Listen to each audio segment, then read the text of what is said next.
Hello everyone students, आप पे NTA बम पे बम फोड़ा जा रहा है। तो नीट एस्पिरेंट्स जो भी है उनके लिए वीडियो बहुत ही इंपॉर्टेंट होने वाली है, क्योंकि स्टूडेंट्स जो अभी बच्चे 2026 में नीट का एग्जाम देने वाले हैं, जिनका पेपर अभी 3 मई को है, तो बच्चों आपके लिए जो है एक बहुत ही बड़ी अपडेट भी समझो इसको और एक शॉक भी समझो आपके लिए। अगर ये चीजें आपके पेपर में आपको दिख रही है तो आपको बोनस मार्क्स भी मिल सकते हैं, लेकिन थोड़ी सी टेंशन की भी बात है। तो मैं आज यहाँ पे आपको सब कुछ क्लियरली स्टेप बाय स्टेप बताने वाली हूँ, आपको कैसे आपके नीट के पेपर में बोनस मार्क्स मिल सकते हैं और एनटीए किस टाइप के क्वेश्चंस दे सकता है। तो ये सब चीजें हम डिस्कस करेंगे। अभी कल ही एनटीए ने अपने अकाउंट पे ट्वीट किया था कि एक क्वेश्चन था, जो अभी मैं उसको डिस्कस करके यहाँ पे आपको बताऊंगी कि कैसे आपको बोनस मार्क्स मिल सकते हैं। तो वीडियो में मेरे साथ एंड तक बने रहना है दोस्तों, क्योंकि वीडियो बहुत ही ज्यादा इंपॉर्टेंट होने वाली है। देखो बहुत मतलब अभी नीट के एग्जाम के लिए सिर्फ 8 से 10 दिन ही बाकी रह गए और एनटीए जो है बच्चों को जो सुकून से पढ़ाई भी करने नहीं दे रहा है। तो देखो बच्चों क्या हुआ है, कल मैं बताती हूँ आपको। कल एनटीए की जो वेबसाइट है, मतलब कि एनटीए का जो अकाउंट है ट्विटर, तो उस पे जो है एक एनटीए ने पोस्ट किया है, एक ट्वीट किया है। तो उसके पहले एनटीए ने ट्वीट किया था जिसमें कुछ मतलब कि आपको क्या क्या चीजें वहां पे कैरी करना है, मतलब कि आप कुछ चीजें वहां पे नहीं लेके जा सकते, इन सब चीजों के बारे में बताया था। लेकिन अभी कल जो है शाम में एक वहां पे ट्वीट आया हुआ है, तो मैं वो आपको यहाँ पे बताती हूँ क्या है। एनटीए ने यहाँ पे एक क्वेश्चन, मतलब कि बच्चों का ऐसे ही सॉल्व करने के लिए क्वेश्चन देता है अपनी तरफ से, तो उसमें एक क्वेश्चन बताती हूँ मैं क्या आया है। तो उसमें एक क्वेश्चन देखो क्या है, what is the function of tassels in the corn cob. तो यहाँ पे एनटीए ने पूछा है कि टेसल्स का जो है कॉर्न कॉब में फंक्शन क्या है। तो बच्चों यहाँ पे एक बात अच्छे से समझ लो, यहाँ पे जो ये टेसल्स का फंक्शन है, मैं यहाँ पे दो चीजें आपको क्लियर करवाती हूँ।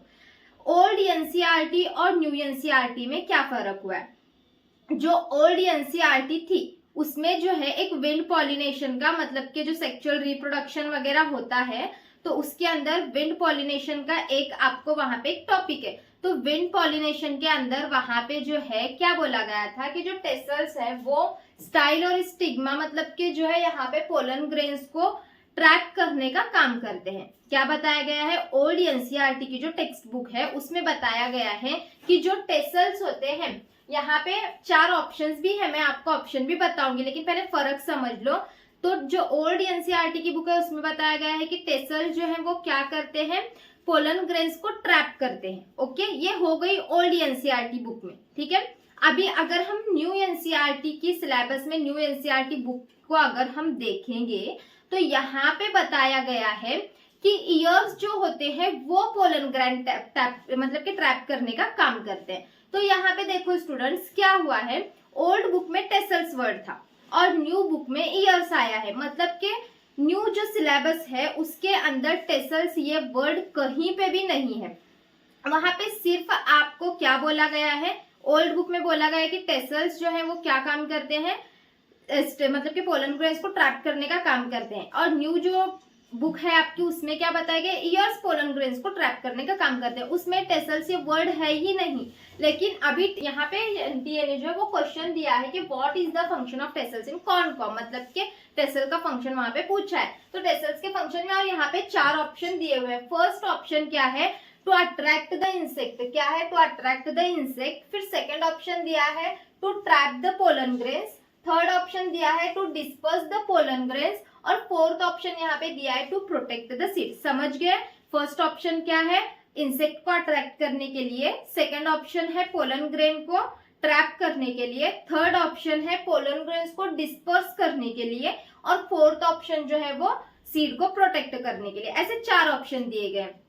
तो अभी अगर हम इन चारों ऑप्शन में से देखेंगे, तो अगर हम ओल्ड एनसीईआरटी की बुक पढ़ते हैं तो इन ऑप्शन में ऐसा कहीं पे, मतलब कि ओल्ड एनसीईआरटी की बुक अगर हम देखेंगे तो बी आंसर करेक्ट होगा। क्यों, क्योंकि ओल्ड एनसीईआरटी में क्या बताया गया है, टेसल्स जो है वो पोलन ग्रेन को ट्रैप करने का काम करते हैं, बी करेक्ट आएगा, ठीक है। और अगर न्यू सिलेबस में अगर हम देखेंगे तो टेसल्स का वर्क क्या होता है, न्यू सिलेबस मतलब कि न्यू एनसीईआरटी बुक के हिसाब से अगर आप गूगल पे वगैरह सर्च करते हो तो वहां पे टेसल्स का फंक्शन क्या दिखाता है, to disperse the pollen grains. समझ रहे हो ना फर्क को। तो इस टाइप के 4 ऑप्शन अगर आते हैं तो अगर, क्योंकि न्यू एनसीईआरटी की बुक में टेसल के बारे में कुछ जिक्र ही नहीं है, टेसल के बारे में कुछ बोला ही नहीं गया, वहां पे ईयर्स का फंक्शन बोला गया, टेसल्स का बोला नहीं गया। फिर अभी को समझो किसी बच्चे ने न्यू एनसीईआरटी सिलेबस पढ़ा है, किसी बच्चे ने ओल्ड एनसीईआरटी सिलेबस पढ़ा है, तो अभी न्यू, मोस्टली तो बच्चे अभी न्यू ही सिलेबस पढ़ेंगे क्योंकि अभी नीट देने तो न्यू ही पढ़ेंगे। लेकिन न्यू एनसीईआरटी की बुक में आपको टेसल्स का जो है नाम ही नहीं है, वहां पे ईयर्स के बारे में बोला गया, ईयर्स पोलन ग्रेन्स को ट्रैक करते हैं और टेसल्स का वहां पे नाम ही नहीं है। तो ऐसी कंडीशन में आप क्या करोगे, तो यहाँ पे ओल्ड एनसीईआरटी के बुक के अकॉर्डिंग जो है, ओल्ड एनसीईआरटी बुक के अकॉर्डिंग बी ऑप्शन करेक्ट रहेगा कि पोलन ग्रेन टेसल जो है वो पोलन ग्रेन को ट्रैक करने का काम करता है।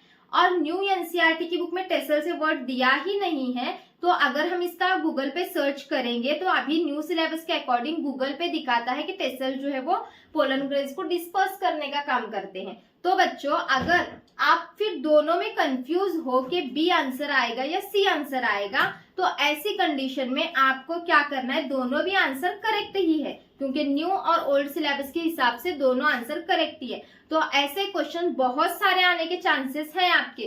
तो इस कंडीशन में आपको क्या करना है, अगर बोनस मार्क्स मिलने हैं, देखो एनटीए का रूल क्या है कि अगर 4 ऑप्शन में से 2 ऑप्शन वही आंसर आता है, मतलब कि 2 ऑप्शन करेक्ट है, एक आंसर तो हमें एक ही चूज करना है, लेकिन कुछ कंडीशन में क्वेश्चंस में क्या होता है कि 2-2 आंसर्स होते हैं।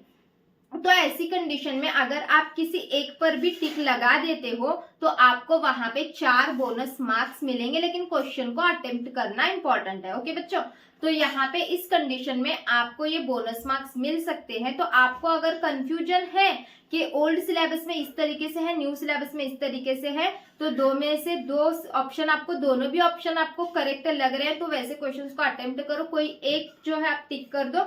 इसको ऐसा अगर कोई क्वेश्चन होता है तो एनटीए के रूल्स के अकॉर्डिंग आपको इसके +4 मार्क्स मिलते हैं, तो ये आपके बोनस मार्क्स होते हैं। तो इस टाइप के क्वेश्चंस को आपको बिल्कुल भी इग्नोर नहीं करना है और थोड़ा सा अंडरस्टैंडिंग से पढ़ना है। तो और मेरी राय के अकॉर्डिंग आप जो है न्यू सिलेबस ही पढ़ो क्योंकि न्यू पैटर्न है, मतलब अभी न्यू ही सिलेबस आएगा। और आप सभी को पता होगा कि पहले ऑप्शन में 20 क्वेश्चंस होते थे, लेकिन अभी वैसा कुछ नहीं है, अभी कंपलसरी आपको 180 क्वेश्चंस पूरे के पूरे सॉल्व करना ही होता है। ठीक है बच्चों, तो इस टाइप के क्वेश्चंस यहाँ पे कल एनटीए का मैंने एक क्वेश्चन यहाँ पे बता दिया कि किस तरह बच्चों के अंदर कंफ्यूजन क्रिएट हो रही है।